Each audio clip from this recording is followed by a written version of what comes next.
La cultura gitana es un tesoro de historias y experiencias únicas que merecen ser contadas. Soy Ivonne Gómez y en La Gitanería vamos a desentrañar la fascinante historia de los gitanos, sus viajes y su influencia en el mundo.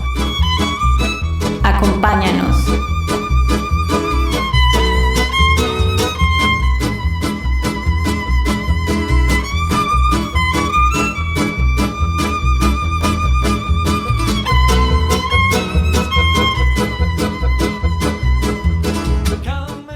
Bienvenidos a este episodio de La Gitanería.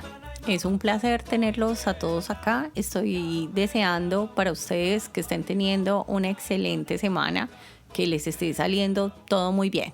Como para entrar en contexto de lo que había sucedido la semana pasada, habíamos estado hablando de la travesía que habían tenido los gitanos que habían partido de Rusia y habíamos estado contando todas las vicisitudes, las dificultades por las que tuvieron que atravesar, algunas cositas, detallecitos específicos que se saben que está muy bueno conocerlos.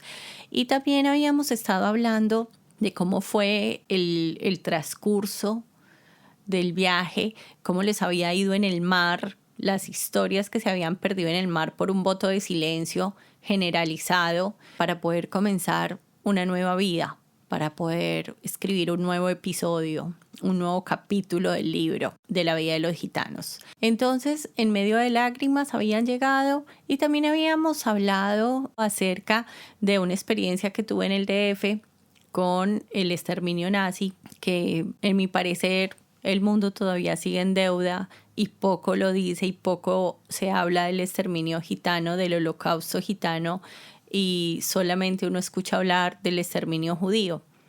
Y bueno, es una deuda que yo creo que esa zona del mundo tiene pendiente con la comunidad gitana. Al final del episodio estuvimos hablando un poco acerca de los linajes, de los clanes, de la importancia de la compañía, que es la palabra que se utiliza para describir, para hablar, para referirse a la comunidad gitana, que se puede utilizar para lo local, pero también se puede utilizar para lo regional, que también cada familia está nombrada a un antepasado y que estas conexiones genealógicas son por el lado masculino. Esta conexión se da principalmente por el lado masculino y que se toma un nombre y se apropian las familias de ese nombre de una persona que tuvo ciertas características que fueron principalmente respetados, honorables, conocedores de la tradición y sabios. Hablábamos entonces también de la importancia de portarse bien dentro de la comunidad, porque más adelante pueden usar el nombre del hombre de la casa, del hombre de familia, responsable del hogar, para que los nietos y los bisnietos pues se nombren más adelante. Con los cambios igual que vienen a medida que va transcurriendo el tiempo, las décadas y que van surgiendo nuevas generaciones, se hacen los cambios de nombre, pero entonces es importante tener en cuenta que dentro de la gran compañía, entonces hay clanes, que los clanes se nombran por estos padres, por estos antepasados valiosos y valerosos dentro de la comunidad y respetados, honorables, reconocidos, pero también entonces para poderse reconocer, porque un clan puede ser muy grande. Ejemplo, en Colombia están los Bolochok, que son aquellos de los que le hablé, aquellos grupos que salieron de Francia antes de que salieran los gitanos de Rusia, que llegaron mucho tiempo antes a Latinoamérica, y ellos están regados en este momento por todo el continente americano, desde Norteamérica, en Estados Unidos, donde hay una gran cantidad de gitanos Bolochok, hasta Perú, Ecuador, Colombia, y yo no me quiero salir de ahí. Yo estoy en este momento representando a mi clan en Buenos Aires, Argentina. Es tan importante tener toda esta secuencia presente, conocer este árbol generacional, esto que está detrás de mí, Porque al llegar a una nueva compañía, un grupo, una familia o una sola persona, si yo, por ejemplo, viajo a otro país, me voy para Estados Unidos y yo realmente no conozco a nadie ahí, pero voy, busco a los gitanos, llego a un barrio donde hayan gitanos y me presento como gitana, más allá de que yo lo diga, pues a mí nadie me conoce, pero la bienvenida, el buen recibimiento que yo puedo tener o que mi familia pueda tener va a depender de cómo me voy a identificar ante ellos. Entonces, si un hombre, cabeza de familia, llega a una nueva compañía, no es tan importante que se identifique con el apellido, porque realmente, pues, ¿quién lo conoce por el apellido? Pero si da el nombre del padre, el nombre del abuelo, el nombre del bisabuelo, si dice yo pertenezco a tal clan, entonces ahí inmediatamente se le reconoce y se le legitima como gitano. Es muy importante entonces dar un reconocimiento, decirlo, conocerlo, saberlo, porque depende de eso uno puede entablar nuevas conexiones con grupos gitanos de otras regiones distantes a la que uno ha pertenecido siempre. Entonces, yo les he hablado hasta ahora solamente de los Volochok y les he hablado de los rusos, que realmente no conocemos, por ejemplo, en Colombia no los reconocemos con otros nombres. Sin embargo, en otras latitudes suramericanas, en otras regiones, sí los conocen con otros nombres. En Colombia, sigo todavía en Colombia, hay otros clanes diferentes a estos. Muchos llegados de Rusia, muchos llegados de Francia, aún bajo otros nombres de clanes, como por ejemplo los Migai, como por ejemplo los Hanes, como por ejemplo los Matei, que luego se hicieron llamar así también por personas reconocidas que fueron naciendo y dejando una marca. También un clan llamado los Grecos, ellos también son bastante, familias bastante numerosas, clanes muy grandes, y ellos provenían de Grecia. Y no solamente se han nombrado a los clanes por personas, sino también por lugares de donde provienen. Vean la importancia entonces de ir conociendo a partir de la tradición oral todas estas cosas que de pronto en la sociedad mayoritaria las personas no gitanas no tienen muy presente. La verdad es que no es muy normal que se conozca más allá del bisabuelo, pero dentro de la comunidad gitana sí es muy importante reconocer toda esta secuencia familiar generacional. Retomando entonces, después de hablar de este paréntesis y hablar de las familias, que muchos de los que llegaron no siendo parientes cercanos, no siendo de las familias, sí venían procedentes del mismo lugar y pues habían decidido salir de Europa juntos para acompañarse en el camino, porque gracias a Dios lo hicieron.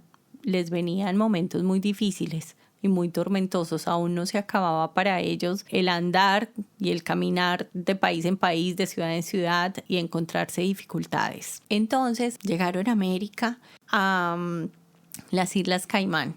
En Islas Caimán estuvieron un año, un largo año, mirando para dónde se iban. Se dieron cuenta que no era una región habitable. Ellos no estaban acostumbrados a la playa. Yo me imagino que se dieron inmediatamente cuenta que ahí no podían hacer una vida como la que traían.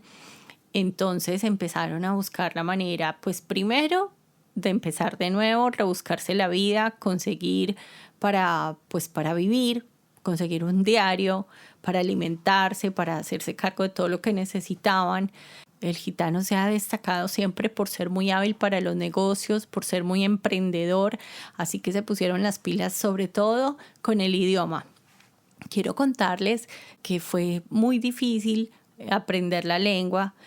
Muchos venían ya adultos y es más, esos que vinieron adultos, me contaba Benecer Gómez, un gran amigo, también Volochok, pero de otra familia que ahora mencioné, su padre o su abuelo tal vez llamado Matei, en algún momento él me corregirá, y mi amigo Benecer me contaba que inclusive ellos ya siendo viejos, los hombres, aunque habían aprendido a hablar el castellano para poder comerciar y hacer trueques y cambios, por ejemplo, con el ganado, con los animales, sobre todo con los caballos, pues hablando con la gente se burlaba y utilizaban palabras de trabalenguas y los hacían reír y se burlaban un poco de ellos hasta que llegaban a hacer una negociación y que ellos ahí hablaban bastante regular el español. Y en vez de decir caballo decían le compro la caballa y la gente se burlaba y poco a poco iban entablando relaciones pues más cálidas. Pero hubo mujeres, las abuelas, las muy viejas, no alcanzaron a aprender unas muy pocas palabras y se les escuchaba bastante mal el idioma español. Yo recuerdo siendo muy pequeña que aunque no conocí a mis abuelos, desafortunadamente partieron muy jóvenes de este mundo, pero recuerdo a tíos de mi papá y recuerdo mujeres grandes que de verdad su español no era muy bueno, porque se dedicaban a aprender lo necesario solamente para poder comerciar y para poder conseguir el sustento. En las Islas Caimán, cuando llegaron, entonces yo pregunté, bueno, ¿y qué hicieron? Ellos traían sus cosas desde sus países de origen, ellos cargaban con ollas, con vasos, con platos. ¿Cómo fue esto? Porque yo pienso que con todo lo difícil que era la situación, pues llegar a conseguir a comprar una olla, un plato, un cuchillo, no era nada fácil empezar de cero y con pocos fondos y familias tan numerosas. Y me contaron que no, que evidentemente trajeron todas sus cosas y todo lo que más pudieron de sus hogares, lo embarcaron y en baúles grandes. Me cuenta mi papá que cosas muy bonitas, muy finas, que habían unos baúles de cuero y que habían como unas cajas tipo de mimbre y que ahí se habían traído los platos de porcelana, los vasos de vidrio, sus cubiertos, ollas, que inclusive ellos eran sobre todo artesanos del cobre. Las personas que emigraron de este lado, de Rusia, y de este lado de Europa, Eurasia, ellos eran artesanos del cobre y trajeron sus materiales para trabajar también en el Nuevo Mundo. Así que traían su fragua y para poder empezar, porque sabían que tenían que traer sus herramientas de trabajo para poder conseguir dinero para vivir. Así que lo primero que hicieron fue desempacar rápidamente, pedir permiso, seguramente dónde instalar la carpa, y se instalaron.